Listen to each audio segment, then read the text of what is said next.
Deuteronomy 30. When the time arrives that all these things have come upon you, both the blessing and the curse which I have presented to you, and you are there among the nations to which Adonai your God has driven you, then at last you will start thinking about what has happened to you, and you will return to Adonai your God and pay attention to what he has said, which will be exactly what I am ordering you to do today, you and your children, with all your heart and all your being. At that point, Adonai your God will reverse your exile and show you mercy. He will return and gather you from all the peoples to which Adonai your God scattered you.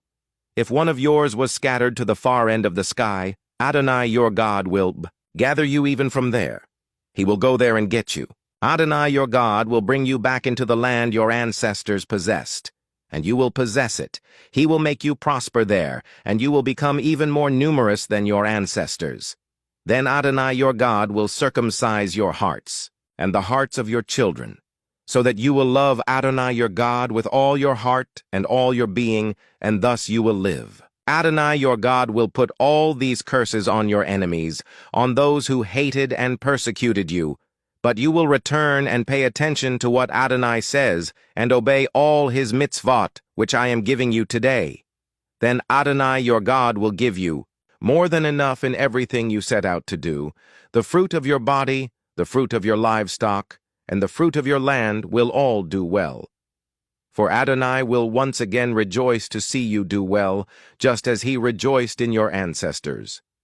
However, all this will happen only if you pay attention to what Adonai your God says, so that you obey his mitzvot and regulations which are written in this book of the Torah, if you turn to Adonai your God with all your heart and all your being.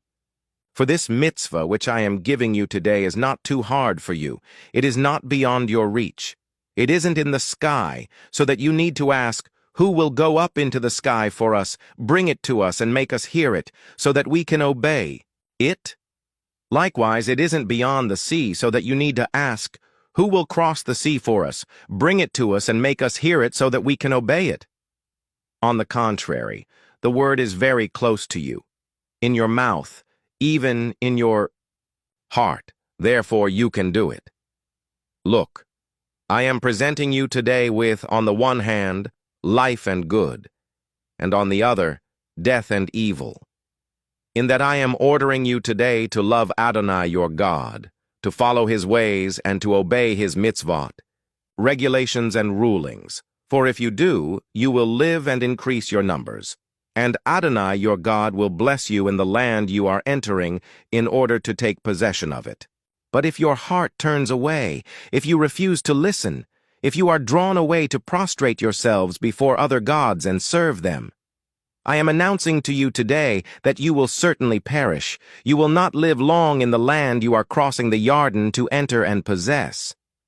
I call on heaven and earth to witness against you today that I have presented you with life and death, the blessing and the curse.